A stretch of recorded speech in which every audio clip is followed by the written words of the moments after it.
All right. So the last of the derivatives are these inverse trig derivatives. Um, I wanted to do them separate because they are kind of weird. They look weird. They don't show up tons and tons.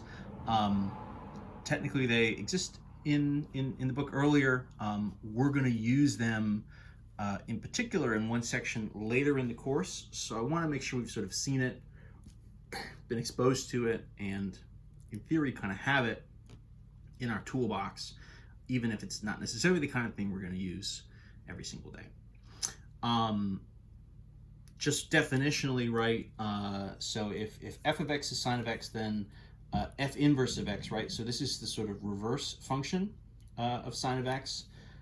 You see a couple different notations. We're going to be using, at least in the notes, I'm going to be using this arc sine notation. So this means the inverse sine function. Sometimes what you'll see on a calculator or in different other textbooks, sometimes what you'll see in our textbook, a lot of the times they use this notation, which is sort of sine to the -1 of x, right? An inverse function, right, usually has this sort of -1 notation, so that's why this is here. For us in calculus, it gets a little confusing, right? Because if I see sine to the -1, I might think of that in terms of a power, right? As something like a 1 over sine of x, which actually then right, is a reciprocal function. 1 over sine of x is cosecant of x, is a whole nother thing. So there's some notation issues there, right? There's a little bit of confusion. So to try and clarify, right, what I'm going to be using for all of our setups is I'm going to be using this sort of arc sine. So arc sine, arc cosine, arc tangent, and so on and so forth, right? The arc means inverse. It's just sort of a notational change so that we're trying to sort of clear up any confusion about what's an inverse versus what means, a -1 in a power, meaning flip it, take the reciprocal kind of thing. So what do these derivatives look like? I'm going to give you the sort of generic chain rule versions.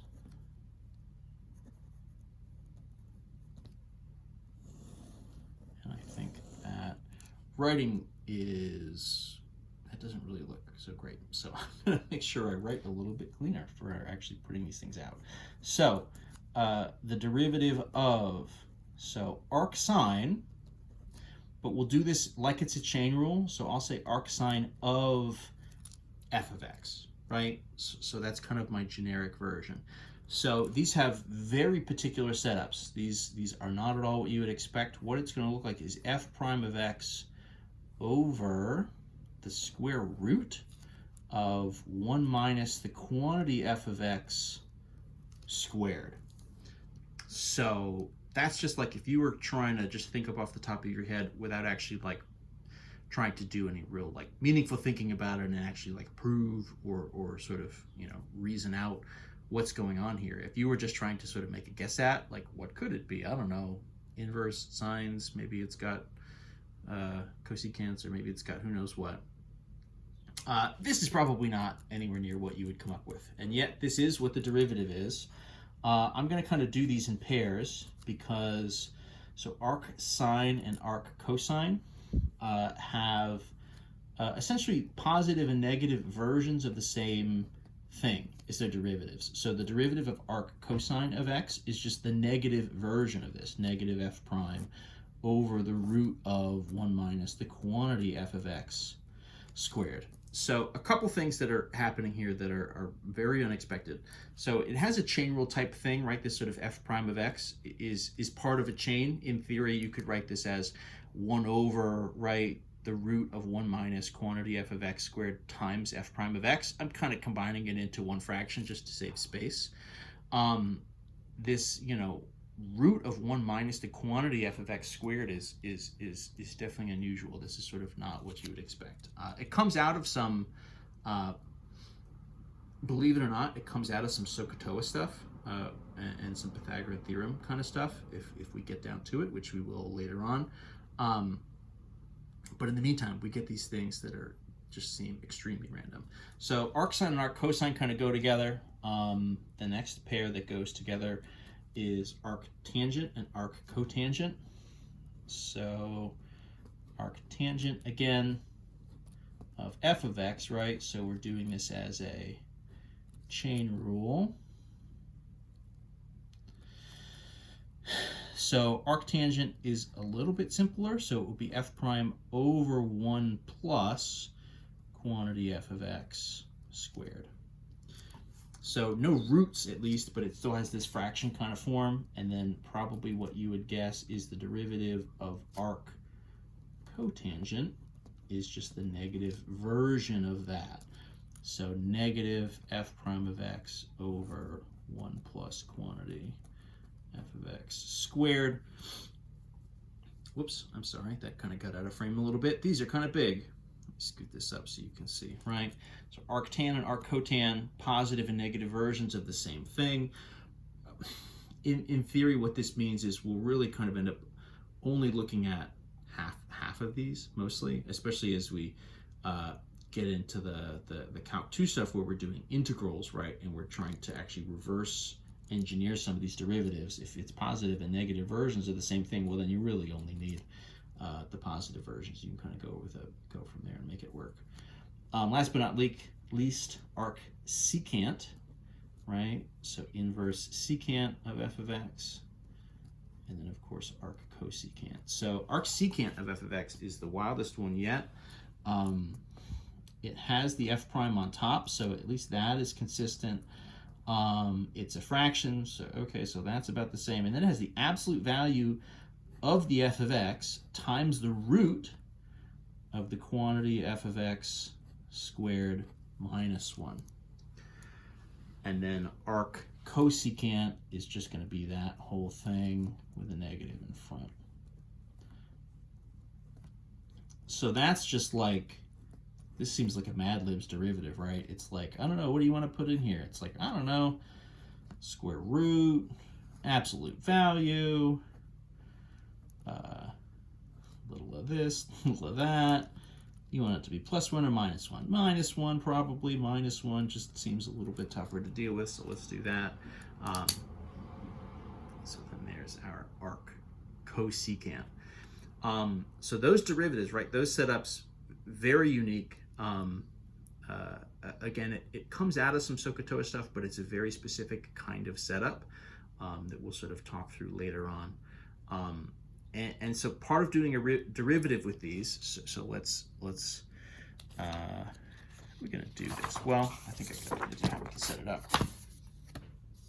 Let me do an example here. Work hard to keep this stuff all in frame. So let's say g of x is arc sine. Let's just do something like relatively straightforward, like 4x squared, right? So g of x is this, arc sine of 4x squared. And then I want to find my derivative. So let's see if we can kind of follow the pattern here and make sense of this. What we're going to identify, right, is my 4x squared. That's my f of x. That's my inner function. So what I need to do for this derivative is it should be the derivative of that inner, right, the derivative of whatever's in my parentheses here, over the square root of 1 minus that inner quantity squared. So let's just see if we can not think too hard about it, and let's just try to sub this stuff in and see what we get, right? So 4x squared, right? The derivative of that would just be 8x to the 1, right? So then this is going to be 8x on top over my root. So 1 minus quantity, 4x squared, quantity squared. So what happens is this kind of goes in two different directions, at least if we're thinking of this, if you have polynomial type stuff. You have the derivative, which obviously sort of takes everything down, but then on the bottom, 1 minus that quantity squared, so that would be 16x to the 4. So one of the things that happens here that's kind of unique is you get polynomial stuff in two different positions, and they're kind of heading in the opposite directions, right? And you sort of have a piece on top that's getting smaller, and then a piece on the bottom that actually gets bigger, right? Because it gets squared. So that's just a unique setup, right? I mean, that's just not the kind of thing that we really see many other places. So in that way, it's kind of cool, I guess. That's what I'll sort of say to sell it. But this is the kind of thing we're dealing with. Let's do, let's just do an arctan, maybe an arc cotangent. I'm not gonna be able to keep these both into frame, so I'll just kind of go back and forth here. Let's say, right, R of t is arc cotangent of, I don't know, e to the t or something, right? So what's my derivative here going to be? Arctan x, the derivative, right, was kind of f prime over 1 plus f squared. That was kind of our setup. Oh, what? This was cotangent? Whoops. That's okay, easy fix. Because arc cotangent is just popping a negative on top, right? So this one is no roots. So the derivative, the negative version of the derivative over 1 plus the sort of inner squared. So let's pop it on. So this is derivative of e to the t is e to the t over 1 plus e to the t quantity squared. This is arc cotangent. I keep forgetting the negative. Don't do that. Sometimes the most frustrating thing in calculus is you do all this work and you just like drop the negative off of it, especially with the trig stuff where you have a lot of the same kind of forms, but one is positive, one is negative. Boy, that can be annoying. So watch out for that. So negative e to the t over 1 plus e to the t quantity squared.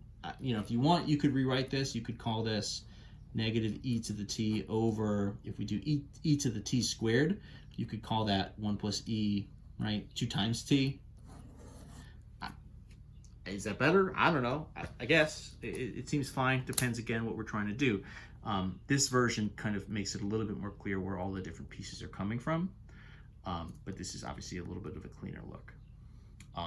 And what will happen, I guess I'll say it's good to practice getting to this form because, right, as we sort of undo these different things, right, and kind of reverse engineer it, we're probably going to start with something like this, and we're going to need to sort of be able to get from this back to this to be able to kind of clear it up and make sense of it. So I guess in that sense, it's a good idea to sort of practice this. Just keep in mind, of course, that in theory, this answer is as good as this. They all sort of mean the same thing. It's all the same function, right? It's just a matter of how we're kind of formatting the answer. So there we go. That's sort of our derivative review. Obviously, like I said, we could do 50, 100 derivatives. We could do 500 derivatives and still have more to do. So there's lots and lots and lots of different variations here, lots and lots of different practice to do. But that's just some sort of basics for us to review. And we can always kind of revisit this and add some more things to it as we go. Thank you very much.